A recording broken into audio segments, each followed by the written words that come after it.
Any state presidents that I'm not seeing? Reverend Napoleon? Reverend Bethea? I can't see it.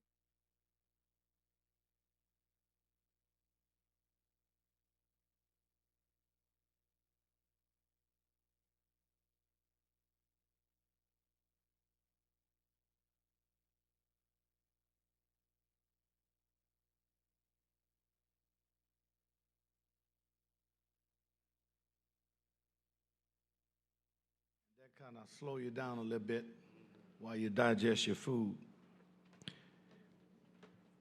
But we've called for this press conference to bring you exciting news about a transformational opportunity to our churches and ministries around these United States, and possibly even around the world, as we are partners with other Baptists around the world. In particular, our strongest partnership is in Ghana, West Africa, with the Ghana Baptist Convention, where they have right at 2,000 Baptist churches in Ghana that are partnering with us to do ministry and work.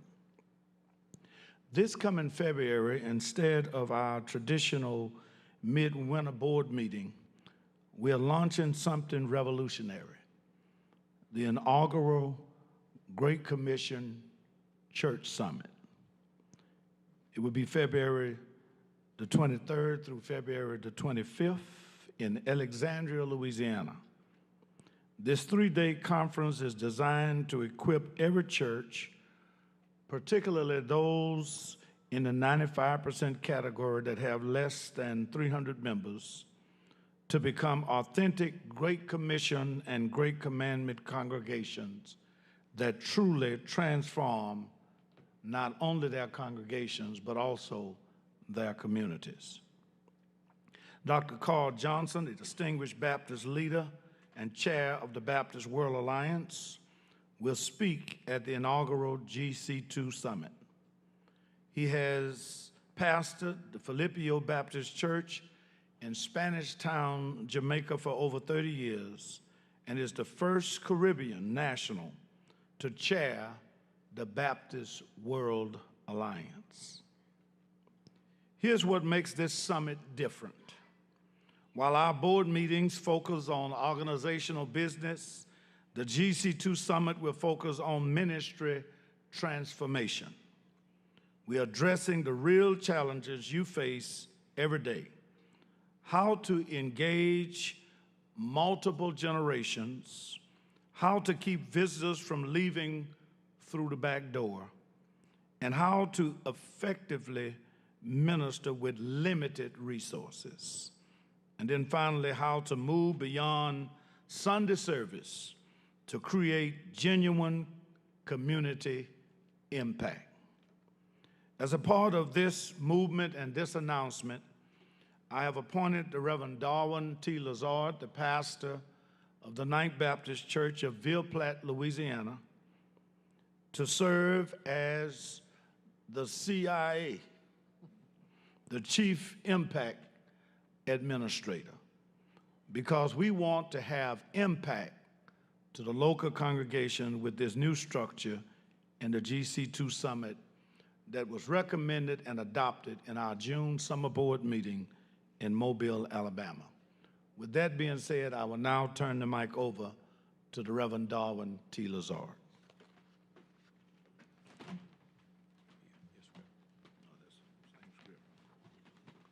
Thank you, Mr. President, and we certainly are excited about what is planned for Alexandria, February 23rd through 25th, 2026. We are looking forward to carrying this charge that you have given to us so that we can be impactful and we can extend the influence of National Baptist Convention throughout the United States of America. This summit will feature 10 practical breakout sessions with topics like cultivating discipleship culture, doing big ministry with small budgets, and closing the back door. We aim to provide practical strategies that churches can use so that they can be effective where they are. We are also going to have a special strategy development session where churches, or should I say church teams, will be empowered to create a plan and strategize about that plan, and then begin a plan to return to their communities where they can put what they have gained from the conference or the summit in action. Every session provides immediate actionable tools, not just theory. We're looking at not just providing a description of the problem, but a prescription for the challenges that churches face each and every day. But here's the best part. It's not just a 3-day event. We're launching a new 36-week pastors cohort. Our president has charged us to not just have a conference that's a one and done, but when you leave the conference will continue on. And pastors will be able to participate for 36 weeks where they will receive ongoing support, accountability, and collaboration all in one. Think of it as having a ministry coach or peer network for some 9 months of sustained growth and implementation. So we're so excited about this charge that we received from our president, and we are delighted that he has partnered with the GCBT of Texas, and we have Dr. Ira Antoine, who's our consultant, who is going to come and share some information with you also. Thank you, Pastor Lazoid, and thankful to the President and his vision as we prepare to undertake this revolutionary move among our Black Baptist conventions. This is new and unique, and it's going to be a wonderful opportunity for all of us. So one of the things that we are wanting to make sure that the summit, when you come to the summit, you're going to be revived and inspired, but you're going to be transformed and equipped to do a work for the Lord. So when you bring your team together, we have a strategy planning time. And so here is what we're saying. We're saying that we want you to bring your team. Bring church leaders, pastors, bring church leaders with you so that we can fulfill the Great Commission and the Great Commandment. And so it's going to be open to NBCA churches, no doubt, but it's going to be open to other or non-NBCA churches. So it's not a closed meeting, it is an open meeting. And so that's the vision of our president, and we're excited about what he's going to be doing and what we're going to be doing on that wise. And I want to ask Dr. Joyner to come now, and he's going to share a little bit more about the exciting part that's going to happen. Thank you, Dr. Ira.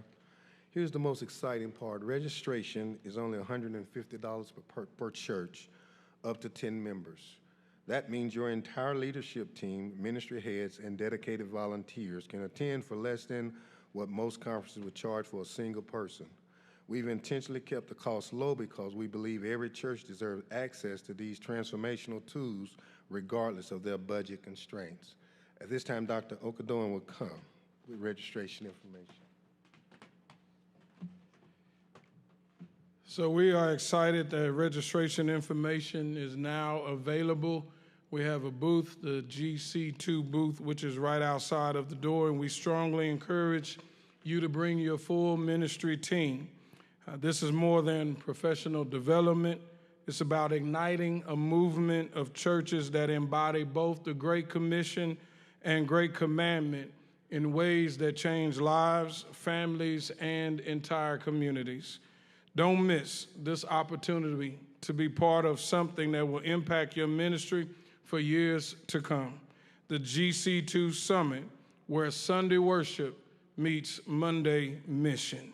And so we want to see you in the great city of Alexandria in the great state of Louisiana, February the 23rd to 25th, 2026. At this time, after hearing our statements about the GC2 Summit, if there are any questions, we will entertain those questions at this time.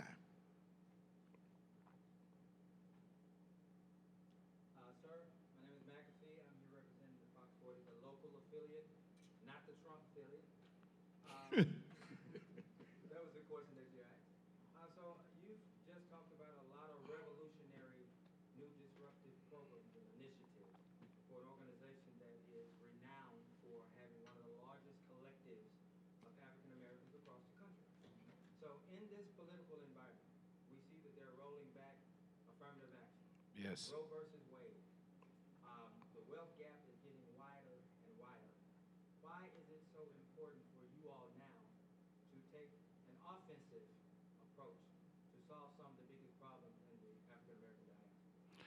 Because I think we have made an intentional decision not to be reactional, but that we want to get ahead of what's taking place. And we know that even dated back to slavery, and I guess what we call post-slavery and many of the other seasons of our history, civil rights movement and all of that, that the real fight for African Americans has been seeded and launched in the black church. This convention itself, 145 years old, is the results of us being stuck in the balcony of white churches and not being able to have full participation. I would admit that in some cases, now, of course, we can be, as African Americans, members of denominations that are of the predominant race, but in some cases, we're still in the balcony. Even though we can be members and sit there, we cannot be in leadership. One of the things about the National Baptist Convention of America, we govern and we lead and make decisions for this convention based on the input from local congregations that are affiliated with us. And so we're trying to get ahead of some of the social justice issues you mentioned, some of the educational issues, so that we can strengthen our local congregations. I think for a long time it has been the position that the local congregation serves the convention. Since I've been here since 2014, I've tried to advocate that the convention would put itself in a posture to serve the local congregation. So that's what this is all about. We're flipping the script, we're changing the culture, and we're developing relevant ways to serve the local congregation. That's what this G2 Summit will do. I'll pause for anybody else to ask a question, but if not, I'll ask another. Proceed, yeah. So I do double duty. I'm a contractor for them, but I also represent James Mary, the 94-year-old human rights icon that John F. Kennedy sent 30,000 troops to integrate, University of Mississippi. Yes. So the older guard are concerned and are, quite frankly, afraid to die because they don't feel that the world is in good hands. This rolling back of our civil rights is something that they feel gravely concerned about. And so I want to say that Mississippi in particular has, each area has different issues, but they're all black issues, they're all the same. In Harlem and Brooklyn, they're stealing people's houses through deed theft and equity fraud. There's no lawyers to protect them. In Mississippi, they did not expand Medicaid. So we have the highest rate of preventable deaths in the nation. Preeclampsia, diabetes, hypertension, all of these things. So first of all, we're happy to have you here because we have some very, very critical needs. In the Bible, it says that your body is your temple. What you put into your temple, the output is ill health. And we eat fat backs and all of these type of things. Is there something in your ecosystem that speaks to how we should take care of our health care and preventative health? Because this is a critical, dire need. And this is important because Mississippi has per capita more African Americans than any other state. It is the Africa of the United States. Yes. I dare to say that these problems with preeclampsia and diabetes is not just Mississippi. It's throughout our entire diaspora, but it is killing our people. So do you have an initiative that is a healthcare initiative in your ecosystem? Let me preface my answer by saying that our convention, along with other religious institutions and nonprofits, have been invited by the government to take political positions without recourse. We have determined not to do that as far as candidate endorsement and all of that. But let me also say that we will be encouraging our constituency to register and to vote. And we will vigorously launch a campaign for people not only to get registered, but to participate in the process. You mentioned Medicare expansion. I'm from Louisiana. We had a prior governor that came in and he issued an order for Medicare expansion. We had hundreds of thousands of people after that signature that were now covered by health care because of Medicare expansion. It amazes me and surprises me how states can send dollars, tax dollars, to the federal government, and then the leadership of those states can say, we don't want those federal dollars to come back to our state to provide health care for our people. To me, that does not make sense. And there are many states that politically are taking that position. So what do we do in the interim? Well, number one, we need to educate our people.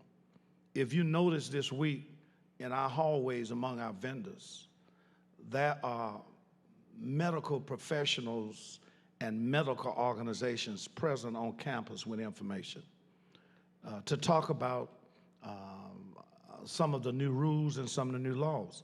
Some people, when they're on Medicare, they get this card that they can buy groceries with, all right? And so we've got to educate the people about those cards because the rules are changing. You know, if you're not buying food with those cards, the income will be added to your income tax and taxable. It could also disqualify you for other social benefits. And so there's a lot of information that we're going to be responsible to get out by having vendors like that present. In addition to that, not just at the meeting, but we have a health awareness team. Our health awareness team is led by Dr. Kenneth Kemp, who is a pastor in San Antonio, Texas, but he's also a practicing physician. And he's well aware of health disparities in our race. He has a team of people that serve on the health awareness team from around the country, different states, Louisiana, Florida, Mississippi, everywhere. So we're going to utilize that vehicle of the health awareness team. Listen at the name of it, Health Awareness Team, HAT, to get the information out to our people, along with partnering with vendors like Gentiva and others that are here, so that we can help educate our people so they will not lose their benefits because people are not explaining the fine print to them. So we have an ecosystem of issues in the Black community. Yes. Healthcare is one. I spoke with a lady who was with Thrivent, and they are financial services. So I partnered with the Federal Reserve Bank, and they teach financial literacy starting at 5 years old with Kittynomics curriculum. And they go, and they've done for Mississippi a custom K through 12 financial literacy curriculum. That's another big problem in our community. Yes. Is that we have money, but we waste money on depreciating assets and those types of things. So we have less money to reinvest into our homes and communities. What kind of effort do you have for financial literacy? And I assume that it's the same infrastructure. You all have 19 million parishioners, is that correct? No, our convention has about 3.5 million parishioners. I served as president of the North American Baptist Fellowship, and it had 19.8 million constituents in Canada and the United States, and that may be the number that you're using there. But as it relates to financial literacy, since September 2014, we have partnered with a group called D-Free, Dr. DeForest, Buster Soares, and their primary mission is to help with financial literacy, you know, money management, teaching people how to get out of debt, but not only get out of debt, but stay out of debt. Because, you know, you can lose weight and, like, know where you lost it at. And you end up with the same issue again. But they have a comprehensive plan to teach you how to get out of debt, manage your money, and even how to get to the point where you are purchasing items cash instead of everything being financed. You know, I remember the days of layaways. And our foreparents used layaways to their advantage because there was no interest. If you put the money down on your items at the store, you go back every month and make a payment on it for so many months, and you would get it for that price without any interest. One of the things that has happened, some of us have gotten to the point where our credit scores are where we can get credit cards. And sometimes those credit cards have really ruined us. And so we use D-Free as the primary group partner in NBCA. As a matter of fact, I just did a video here yesterday in this room congratulating D-Free on 20 years of existence. They were launched in Summit, New Jersey at the church where Dr.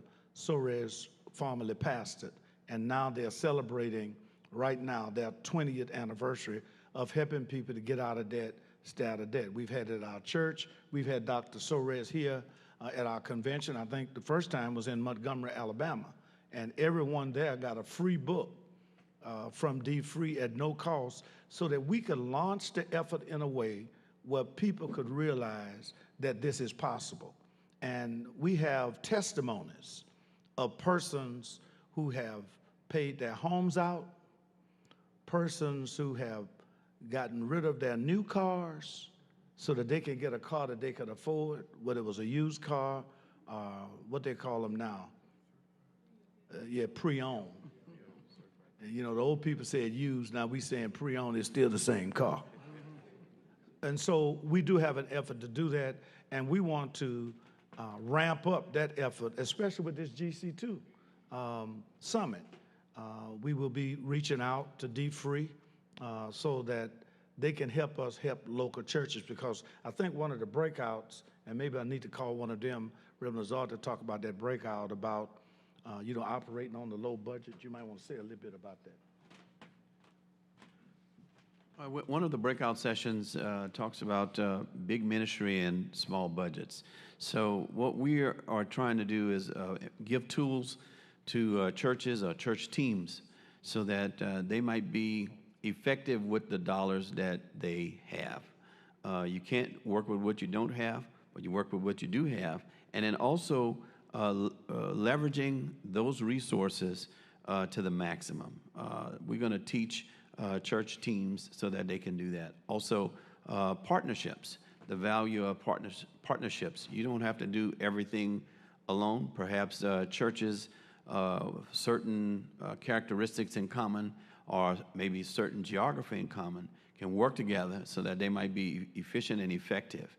For example, I know in our community right now, our church operates a food bank, but we don't do it alone. We have other churches in the community. Instead of duplicating the same effort in each of those congregations, what they do is they partner with us. They lend financial support. They also provide human resources. So we're going to be sharing things of that nature with churches from all across the nation. How can you be effective? How can you be impactive? How can you increase your influence in the area where you are? And earlier, I think you asked about being here in Jackson and how important that was. And so it is great that the National Baptist Convention is in Jackson, Mississippi, in the state of Mississippi. We haven't been here for one of our annual board meetings in a while, as our president has said. But the National Baptist Convention has made an impact already in Jackson. We've had over $13,000 that was given to pickles and popsicles, or either popsicles and pickles. I might have it in reverse. That was given from the National Baptist Convention. Also, we had the Jackson State Choir to come here this week, and we gave about $2,500 to the choir at Jackson State. And there are other things that the National Baptist Convention is doing this week, and more to come. But we are delighted to be here, but not just to meet and greet, but also to make an impact and to let the citizens of Jackson and the citizens of Mississippi know that the National Baptist Convention has been in town, not just in the stores, but in the institutions that matter here in Jackson and in the state of Mississippi. And so with that being said, I'd like to close by saying we certainly want to get ready for February 23rd through the 25th for the Great Commission Church Summit, the GC2 Summit, that's going to impact our churches. 95% of them have 300, 250 or less in attendance. They need our help, and we plan to help them. If you have one more question, I'll answer it, and then we'll be ready to close. So Mississippi has given birth to Comcast, one of the largest multimedia corporations, FedEx, BET, MTV, Oprah Winfrey, Walter Payton, Elvis Presley, so on and so forth, but still it's one of the poorest states in the United States. Something is wrong. But Africa, which has 54 countries and all of the minerals in the world, also is one of the poorest countries. Something is wrong. The same thing is happening, and it's some form of apartheid. But I think anybody who knows history knows about Timbuktu and Mansa Musa. So how do we leverage and build power block dynamics, which Jewish people use, and Asian people use, and Spanish people use, and all other people use to leverage to buy banks, to build houses for their people, to hire their own people. We don't feed ourselves, we don't hire ourselves, we don't have our own banks. Something is wrong when the original humans on Earth are now sleeping. I just came from Atlanta. Foreigners are coming from California, New York, populating Atlanta, building big buildings, and the people who are originally from Atlanta are sleeping on the streets like animals. Our veterans are on the streets because we don't practice power block dynamics. And I see here that what you're talking about has the potential to coalesce similarly situated people, which is to say black people, to take care of ourselves, and it's nobody else's job to do that. So this is a statement and a question. So the question is, this is what you all are intentionally doing. Yes. Building power black dynamics, because we also see that there's not a lot of young people here. This is a problem. There's not a lot of young people in these churches. But these young people are the ones who use AI and technology and are working in these big corporations. How do we bring them in to coalesce, to have them use these new technologies to accelerate what it is they do? Well, let me just say, first of all, we need to recognize that Africa is a continent and not a country. That's going to be very important for us to make sure people understand that, and that this convention is already working in two African countries, the country of Liberia and the country of Ghana. In addition to that, we work in 4 countries in the African diaspora in the Caribbean. The next part of my answer will be to respond to the absence of young people here. Well, first of all, college is in session, school is in session. But in June, our convention just organized a group called Emerge. Some of the components of it were already taking place. It's for children, youth, and young adult. We just met in June in Mobile, Alabama. And when you come, you're going to see youth and children and young adults everywhere. As a matter of fact, today at our morning session, the director of the young adult division preached. A very young pastor who started preaching, I think, when he was 9 years old. So I just want you to know it's just depend on what meeting you attending, the emphasis, and who would be in attendance. But I want to thank you for coming and say to all of us again, let me make the final note, GC2, out of all what we're talking about, the Great Commission Church Summit is something that we are excited about, and we want to get the word out about it, and that's why we had this press conference to primarily talk about that. Many of the questions that I've heard today, we're going to be able to address those with some practical application as our churches come and attend the GC2 conference, February 23rd through the 25th in Alexandria, Louisiana. And sir, I'd like to invite you to come. And you will really get an opportunity to cover what is going on in that. Thank you very much, and thank everyone for coming. And we do want to end because we have another session scheduled for this room. Thank you very much. God bless you.